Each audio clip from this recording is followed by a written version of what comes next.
السلام عليكم ورحمة الله تعالى وبركاته. الحمد لله رب العالمين، والصلاة والسلام على أشرف المرسلين وعلى آله وصحابه الفائزين برضا الله. أما بعد، رب زدنا علما وحلما وفهما وعقلا وأدبا كاملا. رب تمن بالخير والسعادة. ബഹുമാനമുള്ള ഫിഖ് masala class room, അതുപോലെ തന്നെ സുആൽ ജവാബ്, പുല്ലറ ഹിദായ കൂട്ടായ്മ, ഇസ്ലാമിക് സെന്റർ, ഖുർആൻ ഹദീസ് പഠനവേദി, അതുപോലെ സുആൽ ജവാബ് നമ്മുടെ ലേഡീസ് ഗ്രൂപ്പ്, എല്ലാവരെയും ആദരപൂർവ്വം കാണുന്നു. നമ്മുടെ ക്ലാസ് ശ്രദ്ധിച്ചു കൊണ്ടിരിക്കുന്ന ബഹുമാനികളായ മറ്റ് നമ്മുടെ സഹോദരിമാർ എല്ലാവരെയും ഒരുപോലെ ആദരപൂർവ്വം കാണുന്നു. നമ്മൾ മുസ്ലിമിൻ്റെ ഒരു ദിവസം എന്ന വിഷയം നാം ചർച്ച ചെയ്തുകൊണ്ടിരിക്കുകയായിരുന്നു. അതിൽ ഇന്നലെ നാം എത്തിയത്, അതായത് ഉറക്കിൽ നിന്ന് ഉണർന്നു, അതിനെക്കുറിച്ച് നമ്മൾ മനസ്സിലാക്കിയിട്ട് അപ്പോൾ ചെല്ലേണ്ടുന്ന കാര്യങ്ങളൊക്കെ മനസ്സിലാക്കി, എന്നിട്ടാണ് നമ്മൾ ബ്രഷ് ചെയ്യാൻ വേണ്ടി കക്കൂസിലേക്ക് പോകുന്നത്, അതായത് വിസർജനത്തിന് വേണ്ടിയിട്ട് നാം പോകുന്നത്. അതേക്കുറിച്ച് നമ്മൾ ഇന്നലെ പറഞ്ഞു. അത് കഴിഞ്ഞാൽ പിന്നെ നമുക്ക് ചെയ്യാനുള്ളത്, നമ്മൾ വിസർജനം കഴിഞ്ഞു, പിന്നെ പുറത്തിറങ്ങിയ ദിക്റുകളൊക്കെ ചൊല്ലി അതിനുശേഷമാണ് നമ്മൾ വുളൂ ചെയ്യുന്നത്. നമ്മുടെ തുടക്കമാണ് ഒരു ദിവസത്തിൻ്റെ. ആ വുളൂ ചെയ്യാൻ വേണ്ടി ഇരിക്കുമ്പോൾ നാം പ്രത്യേകിച്ച് ശ്രദ്ധിക്കേണ്ടത് ഖിബ്ലയുടെ ഭാഗം ശ്രദ്ധിച്ചുകൊണ്ട് തന്നെ ഇരിക്കുക. രാവിലെ തന്നെ എഴുന്നേറ്റപാട് നാം ഒരു ഇബാദത്ത് എടുക്കുകയാണ്. മഹത്തായ ഒരു ഇബാദത്താണ് വുളൂ എന്ന് പറയുന്നത്. വുളൂ നിത്യമായി കഴിഞ്ഞാൽ ഉണ്ടാകുന്ന നേട്ടങ്ങൾ ഒട്ടനവധിയാണ്, വിശദീകരിച്ച് ഇപ്പോൾ പറയുന്നില്ല. ആ വുളൂ ആവുന്ന ഇബാദത്ത് എടുക്കുമ്പോൾ ഒരു വിശ്വാസിയായ നമ്മെ സംബന്ധിച്ച് നമ്മുടെ എല്ലാ ശ്രദ്ധയും കേന്ദ്രീകരിക്കപ്പെടേണ്ടത് അള്ളാഹുവിലേക്കാണ്. ആ അള്ളാഹുവിൻ്റെ കൽപ്പനയാണ് കഅബയെ തവാഫ് ചെയ്യുകയും അവിടെ പോയി ഹജ്ജ് ഉംറ നിർവഹിക്കലും. അപ്പോൾ ഒരു ഒറ്റ ലക്ഷ്യത്തിലേക്കാണ് നാം എല്ലാവരും ചലിച്ചുകൊണ്ടിരിക്കുന്നത് എന്ന ആദർശം നാം പ്രകടമാക്കുവാൻ വേണ്ടിയാണ് ഖിബ്ലയിലേക്ക് തിരിഞ്ഞുകൊണ്ട് തന്നെ നമ്മുടെ സൽക്കർമ്മങ്ങൾ നാം ചെയ്യേണ്ടത്. അപ്പോൾ ആ വുളൂ ചെയ്യാൻ വേണ്ടി നാം ഒരുങ്ങുമ്പോൾ എവിടെയെങ്കിലും തിരിഞ്ഞിരുന്നിട്ടല്ല, ഖിബ്ലയിലേക്ക് തിരിഞ്ഞുകൊണ്ടാണ് നാം ഇരിക്കേണ്ടത്. ഖിബ്ലയിലേക്ക് തിരിഞ്ഞിരിക്കാനുള്ള ശ്രമം നടത്തുക. ആ ഖിബ്ലയിലേക്ക് തിരിഞ്ഞിരുന്നു കൊണ്ട് വെള്ളം കൂടുതൽ അമിതമായി പാഴാക്കാതെ വളരെ ശ്രദ്ധയോടുകൂടെ വെള്ളം ഉപയോഗിക്കുകയും, അതൊക്കെയും ഈമാനിന്റെ വശമാണ്. ഏത്? വെള്ളം ദുരുപയോഗം ചെയ്യാതിരിക്കുക എന്നുള്ളത്. കാരണം നേരം പുലർന്നപ്പോൾ തന്നെ ആ ഖിബ്ല എന്ന് പറഞ്ഞ ഭാഗത്തേക്ക് ഇരിക്കാനുള്ളൊരു മാനസികാവസ്ഥ ഉണ്ടാക്കിയെടുത്തപ്പോൾ തന്നെ അള്ളാഹുവിൻ്റെ അംറുകൾക്ക് വഴിപ്പെടാനുള്ള പാകപ്പെടുത്തിയ ഒരു മനസ്സ് നമുക്കുണ്ടാവും. അത് കഴിഞ്ഞാൽ പിന്നെ രണ്ടാമത് നാം ചെല്ലുന്നത്, നമ്മൾ വുളൂഇലേക്ക് പ്രവേശിക്കുകയാണ്. അപ്പോൾ ആ ഖിബ്ലക്ക് തിരിഞ്ഞിരുന്നു.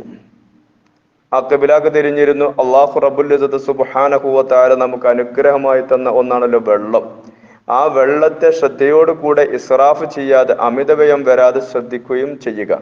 അങ്ങനെ വരുമ്പോൾ ജീവിതത്തിന്റെ മറ്റുള്ള മേഖലകളിലും നമുക്ക് അമിതവ്യയം ഇല്ലാതെ മുന്നോട്ട് പോകാൻ കഴിയും. കൂടുതൽ ആവശ്യമില്ലാത്ത ചെലവുകൾ ഉണ്ടാക്കുന്നതോ അല്ലെ അനാവശ്യമായിട്ട് എവിടെയെങ്കിലും കാശോ മറ്റോ ഇടപെട്ടുകൊണ്ട് നഷ്ടപ്പെടുത്തുന്നതോ, അല്ലെങ്കിൽ അനധികൃതമായിട്ടുള്ള വല്ല സമ്പത്തും നമ്മളെ കൈകളിൽ വന്ന് അകപ്പെടുകയോ ചെയ്യുന്നതിനൊക്കെയും ഒരു ശ്രദ്ധ, ഒരു സൂക്ഷ്മത, ഒരു കാവൽ നമുക്ക് കിട്ടും. അപ്പൊ അതിന് ആ വെള്ളം ഉപയോഗിക്കുമ്പോഴും ശ്രദ്ധിക്കേണ്ടതുണ്ട്. ഖിബ്ലക്ക് തിരിഞ്ഞിരിക്കുകയും ചെയ്യുക. 2, അത് കഴിഞ്ഞതിന് ശേഷമാണ് നാം തുടങ്ങുന്നത്. പിന്നെ ആദ്യമായിട്ട് നാം പറയുന്നത് അഊദു ബില്ലാഹി മിനശ് ശൈത്വാനിർ റജീം. കണ്ടോ, അത് സുന്നത്താണ്. ഫിഖഹിന്റെ ഗ്രന്ഥങ്ങൾ വളരെ വ്യക്തമായ പാഠം നമുക്ക് നൽകിയിട്ടുണ്ട്. ഈ പറഞ്ഞ സുന്നത്ത് നാം കൊണ്ടുവരണം. അപ്പൊ പിന്നെ പറയുന്നതാണ്, തുടങ്ങുകയാണ്. അപ്പൊ എന്താണ്? വുളൂഇലേക്ക്, ഇബാദത്തിലേക്ക് വരികയാണ്. ആട്ടപ്പെട്ട പിശാചിന്റെ ശല്യത്തിൽ നിന്ന് ഞാൻ കാവൽ തേടുന്നു. ശതന മിനശ് ശൈത്വാനി. ശതന എന്ന് പറഞ്ഞാൽ അതിവിദൂരം എന്നാണ് അതിന്റെ അർത്ഥം. അപ്പോൾ അട്ടി ഓടിച്ചു എന്ന് മാത്രമല്ല, പിന്നെ അവന്റെ ഒരു മണമോ അവന്റെ ഒരു തെല്ല് പോലും കാണാൻ പാടില്ല. അത്രത്തോളം ദൂരത്തേക്ക് അട്ടി ഓടിക്കപ്പെട്ട ഒരു പദപ്രയോഗമാണ് ശൈത്വാൻ എന്നതിന്റെ ശതന എന്നുള്ളത്. അപ്പൊ ആ പദമാണ് നാം ഉപയോഗിക്കുന്നത്. അഊദു ബില്ലാഹി മിനശ് ശൈത്വാനിർ റജീം, ബിസ്മില്ലാഹിർ റഹ്മാനിർ റഹീം. അങ്ങനെ അഊദു ബിസ്മിയൊക്കെ ഓതി, എന്നിട്ട് വുളൂവിന്റെ സുന്നത്തിന് ഞാൻ വീട്ടുന്നു എന്ന് പറഞ്ഞ് ആ കരുതലൊക്കെ ഉണ്ടായി നമ്മൾ മുൻകൈ കഴുകുന്നു. അത് കഴിഞ്ഞതിന് ശേഷം അതിന്റെ ബാക്കിയുള്ളതൊക്കെ തുടർച്ചയായിട്ട് കഴുകുന്നു. അതിന്റെ കൂടെ തന്നെയാണ് മിസ്വാക്ക് എന്ന സുന്നത്തെടുക്കുന്നു. അതുപോലെ പരിശുദ്ധമായ ആ ഇബാദത്തിന്റെ നിർബന്ധമായ ആ ഫറളായിരിക്കുന്ന മുഖം കഴുകലും, കൈ കഴുകലും, കാല് കഴുകലും, തലതടവലും, ചെവി തടവലും ഒക്കെയും നമ്മൾ ചെയ്തു. അങ്ങനെ വുളൂ പരിപൂർണമായി ചെയ്തു, അമിതവ്യയമൊന്നും ഇല്ലാതെ, വളരെ ശ്രദ്ധയോടുകൂടി, സംസാരിക്കാതെ, മങ്ങും ഇങ്ങും തിരിഞ്ഞു നോക്കാതെ, അങ്ങനെയൊക്കെയാണ്. പക്ഷെ അപ്പോൾ ആരെങ്കിലും ഒന്നൊരു സലാം പറഞ്ഞു എങ്കിൽ അവിടെ ആ സലാം അടക്കാം, സലാം പറയാം, അതിന് കുഴപ്പമില്ല. നമ്മുടെ ഫിഖ് നമുക്ക് പാഠം നൽകിയിട്ടുണ്ട്. അങ്ങനെ ശ്രദ്ധയോടുകൂടി, വളരെ അച്ചടക്കത്തോടു കൂടി നാം എന്ത് ചെയ്തു? ആ വുളൂഇനെ നിർവഹിച്ചു കഴിഞ്ഞാൽ, അത് കഴിഞ്ഞതിന് ശേഷം നമുക്ക് സുന്നത്തുണ്ട്, നമുക്ക് ചെയ്യണം. എന്താണ്? നമുക്കറിയാം, നമ്മൾ മദ്രസ പാഠപുസ്തകങ്ങളിൽ വരെ പഠിച്ചു വന്നതാണ്. പക്ഷെ അത് പ്രായോഗികമാക്കിയിട്ട് വന്നോ എന്നതടുത്താണ് നാം എല്ലാവരും ചിന്തിക്കേണ്ടത്. അപ്പോൾ ഇന്നു മുതൽ ഇത് കേൾക്കുന്നവരും ചെയ്യുന്നവരുമാണ് നമ്മുടെ ക്ലാസ് ശ്രദ്ധിക്കുന്നവരെന്നറിയാം. എന്നിരുന്നാലും ഒന്നും കൂടി ശ്രദ്ധ വെച്ചിട്ട് നമുക്ക് ഇൻഷാ അള്ളാഹ് നമ്മുടെ ക്ലാസ്സിന്റെ ഒരു ഗുണം നമുക്കുണ്ടാവണം. അതുകൊണ്ട് നമ്മൾ ആ വുളൂ കഴിഞ്ഞതിന് ശേഷമുള്ള പ്രാർത്ഥന നമ്മൾ പ്രാർത്ഥിക്കുക, അതിലേക്ക് നമ്മൾ വരിക. എന്താണ് ആ പ്രാർത്ഥന? ബിദായത്തുൽ ഹിദായ എന്ന ഗ്രന്ഥത്തിലൊക്കെ ഇത് വിശദീകരിക്കുന്നുണ്ട്. അവിടെ എടുത്തു പറഞ്ഞ ഒരു ദുആയാണ്. അശ്ഹദു അല്ലാ ഇലാഹ ഇല്ലല്ലാഹു വഹദഹു ലാ ശരീക ലഹു വഅശ്ഹദു അന്ന മുഹമ്മദൻ അബ്ദുഹു വറസൂലുഹു സുബ്ഹാനകല്ലാഹുമ്മ വബിഹംദിക അശ്ഹദു അല്ലാ ഇലാഹ ഇല്ലാ അൻത അമിൽതു സൂഅ വളലംതു നഫ്സി അസ്തഗ്ഫിറുക വഅതൂബു ഇലൈക ഫഗ്ഫിർ ലി വതുബ് അലയ്യ ഇന്നക അൻതത് തവ്വാബുർ റഹീം. അവിടെ നിന്ന് ഇങ്ങോട്ട് പിന്നെ അല്ലാഹുമ്മ ജഅൽനി മിനത് തവ്വാബീന എന്നാണ്. ഇൻഷാ അല്ലാഹ് അവിടെ നിന്ന് ഇങ്ങോട്ട് നാളെ നമുക്ക് പറയാം. ഇന്നിത് പറയട്ടെ. അഷ്ഹദു അല്ലാ ഇലാഹ ഇല്ലല്ലാഹ്, അഷ്ഹദു ഞാൻ സാക്ഷീകരിക്കുന്നു, അൻ കാര്യം ലാ ഇലാഹ ഇല്ലല്ലാഹ്, അല്ലാഹു അല്ലാതെ മറ്റൊരാരാധ്യനില്ല എന്ന് ഞാൻ സാക്ഷ്യപ്പെടുത്തുന്നു. ഞാൻ മുമ്പ് പറഞ്ഞിട്ടുണ്ട്, നമ്മൾ മനസ്സിലാക്കിയിട്ടുണ്ട്. ഈ സാക്ഷീകരണം എന്ന് പറഞ്ഞാൽ അതിന്റെ അസർ നമ്മുടെ പ്രവർത്തനങ്ങളിലൂടെ പ്രകടമായി കാണലാണ്. അതായത് അല്ലാഹു പറഞ്ഞിട്ടുള്ള, കൽപ്പിച്ചിട്ടുള്ള കാര്യങ്ങളെ എടുക്കുകയും വിരോധിച്ചിട്ടുള്ള കാര്യങ്ങളെ മാറ്റി നിർത്തുകയും ചെയ്തുകൊണ്ട് ഒരു സംശുദ്ധമായിരിക്കുന്ന ജീവിതം നാം കെട്ടിപ്പടുത്തുകൊണ്ടുള്ള ഒരു ജീവിത ശൈലി സ്വീകരിക്കുമ്പോഴാണ് ഈ അഷ്ഹദു അല്ലാ ഇലാഹ ഇല്ലല്ലാഹു അഷ്ഹദു അന്ന മുഹമ്മദ് റസൂലുള്ളാഹ് എന്നത് ശരിയാവുക.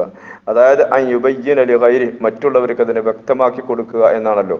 അപ്പോൾ മറ്റുള്ളവരുടെ മുമ്പിൽ അത് പ്രകടമായിരിക്കണം. അതായത് നമ്മളെ അതേ വിശ്വാസമുള്ളവരുടെ മുമ്പിലാണെങ്കിലും മറ്റു വിശ്വാസക്കാരുടെ മുമ്പിലാണെങ്കിലും ഇവൻ അള്ളാഹുൽ വിശ്വസിച്ചവനാണ് എന്നുള്ള വിശ്വാസത്തിന്റെ അസർ, അടയാളം അവന് കാണണം. അപ്പോഴേ ഈ സാക്ഷീകരിക്കുക എന്ന് പറഞ്ഞ വാക്ക് സാധുവാവുകയുള്ളൂ.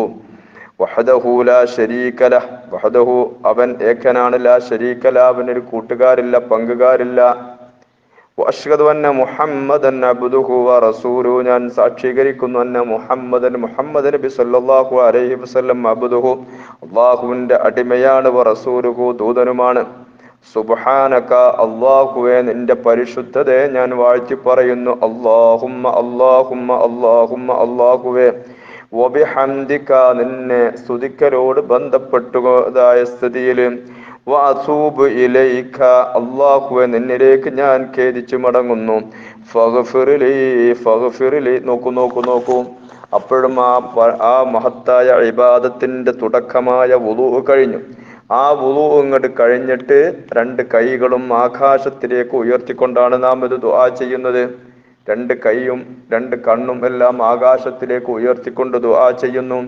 ഈ സാക്ഷീകരണമായിരിക്കുന്ന ഷഹാദത്ത് കഴിഞ്ഞതിന് ശേഷം ആദ്യമായിട്ട് നാം പറഞ്ഞു, ഉറക്ക് കഴിഞ്ഞ് ഉണരുമ്പോഴും അവിടെയും നാം പ്രാർത്ഥിച്ചിട്ടുണ്ട് ഫഗ്ഫിർലി, അതാണ്. അത് കഴിഞ്ഞതിന് ശേഷം വീണ്ടും നമ്മൾ എവിടെ വുളൂ കഴിഞ്ഞതിന് ശേഷവും ഈ സാക്ഷീകരണം നമ്മളവിടെ വെച്ചിട്ട് നമ്മൾ പറയുന്ന വാക്കെന്ത്? ഫഗ്ഫിർലി അല്ലാഹുവേ എനിക്ക് നീ പുറത്തു തരണേ റഹ്മാനെ, വതുബ് അലയ്യ എൻ്റെ മേൽ അല്ലാഹുവേ നീ തൗബയെ സ്വീകരിക്കണേ റഹ്മാനെ, ഇന്നക അല്ലാഹുവേ നീ അൻത തവ്വാബുർ റഹീം നീ തൗബയെ സ്വീകരിക്കുന്നവരും അനുഗ്രഹം ചൊരിയുന്നവരുമാണ് റഹ്മാനെ. അതുകൊണ്ട് അല്ലാഹുവേ എനിക്ക് നീ പുറത്തു തരണേ എന്ന പ്രാർത്ഥന തുടങ്ങുകയാണ്. ഇനി അതിന്റെ ബാക്കി ഉണ്ട് ഇൻഷാ അല്ലാഹ്. അല്ലാഹുമ്മ ജഅൽനി തവ്വാബീന, അത് നമുക്ക് നാളെ ചർച്ച ചെയ്യാം. ഇന്ന് നമുക്ക് ഒന്നുകൂടി ഞാൻ ആ ദുആ ഒന്നുകൂടി ചൊല്ലാം ഇൻഷാ അല്ലാഹ്. നമുക്ക് ശ്രദ്ധിക്കാം. അഷ്ഹദു അല്ലാ ഇലാഹ ഇല്ലല്ലാഹു വഹ്ദഹു ലാ ശരീക ലഹു വഅശ്ഹദു അന്ന മുഹമ്മദൻ അബ്ദുഹു വറസൂലുഹു സുബ്ഹാനകല്ലാഹുമ്മ വബിഹംദിക അഷ്ഹദു അല്ലാ ഇലാഹ ഇല്ലാ അൻത അമിൽതു സൂഅൻ വളലംതു നഫ്സി. അങ്ങനെയാണ്. അലിംതു സൂഅൻ ഞാൻ മോശമായ പ്രവർത്തനങ്ങൾ ചെയ്തു. വലംതു നഫ്സി എൻ്റെ ശരീരം അക്രമം ചെയ്തിട്ടുണ്ട്. അസ്തഗ്ഫിറുക വ അതൂബു ഇലൈക് ഞാൻ നിന്നിലേക്ക് പൊറുക്കൽ തേടുന്നു, നിന്നിലേക്ക് തൗബ ചെയ്ത് മടങ്ങുന്നു. അതുകൊണ്ട് ഫഗ്ഫിർലി എനിക്ക് അല്ലാഹുവെ പുറത്തുകൊണ്ടാം, വതുബ് അലയ്യ എൻ്റെ മേൽ തൗബ സ്വീകരിക്ക്, ഇന്നക അന്ത തവ്വാബുർ റഹീം. ഇതാണ് നമുക്ക് പ്രാർത്ഥിക്കാനുള്ളത്. അപ്പോൾ ഈ പ്രാർത്ഥനയുടെ തുടക്കമാണ് അല്ലാഹുമ്മ ജന്നിബ് തവ്വാബിന്റെ മുമ്പ് നമുക്ക് പറയാനുള്ള പ്രാർത്ഥന ഇതാണ്. ഇൻഷാ അല്ലാഹ് നമുക്കത് ശ്രദ്ധിക്കുക, അത് പഠിക്കാം. ഒന്നുകൂടി ഞാൻ വായിക്കുന്നു. അഷ്ഹദു അല്ലാ ഇലാഹ ഇല്ലല്ലാഹ് വഹ്ദഹു ലാ ശരീക ലഹു വഅഷ്ഹദു അന്ന മുഹമ്മദൻ അബ്ദുഹു വറസൂലുഹു സുബ്ഹാനക അല്ലാഹുമ്മ വബിഹംദിക അഷ്ഹദു അല്ലാ ഇലാഹ ഇല്ലാ അൻത അമിൽതു സൂഅൻ ഞാൻ ഒരുപാട് മോശമായ കഷ്ടത്തരമായ കാര്യങ്ങൾ ചെയ്തിട്ടുണ്ട്. വലംതു നഫ്സി എൻ്റെ നഫ്സ് അതിര് കടന്നുകൊണ്ട് ഒരുപാട് അക്രമമായ കാര്യങ്ങൾ അള്ളാഹുക്ക് നീ അംഗീകരിക്കാത്ത ചെയ്തിട്ടുണ്ട് എന്നൊക്കെ സമ്മതിക്കുകയാണ്. എന്നിട്ടാണ് അസ്തഗ്ഫിറുക നിന്നോട് ഞാൻ പൊറുക്കൽ തേടുന്നു, വതൂബിലേക്ക് നിന്നിലേക്ക് തൗബ ചെയ്യുന്നു, ഫഗ്ഫിർലി വതുബ് അലയ്യ ഇന്നക അന്ത തവ്വാബുർ റഹീം. ഇൻഷാ അല്ലാഹ് ബാക്കി നമുക്ക് നാളെ പറയാം. അള്ളാഹു തൗഫീഖ് ചെയ്യട്ടെ. ഖൈറിനെ പറയാനും അത് കേൾക്കാനും അനുസരിച്ച് പ്രവർത്തിക്കാനും പ്രായോഗികമാക്കാനും റഹ്മാനെ റബ്ബ് നമുക്ക് തൗഫീഖ് ചെയ്യട്ടെ. ദുആ വസിയത്തോടെ എല്ലാവരും ദുആ ചെയ്യണമെന്ന വസിയത്തോടെ അസ്സലാമു അലൈക്കും വറഹ്മത്തുള്ളാഹി തആല വബറകാതുഹു. അല്ലാഹു അഅലം.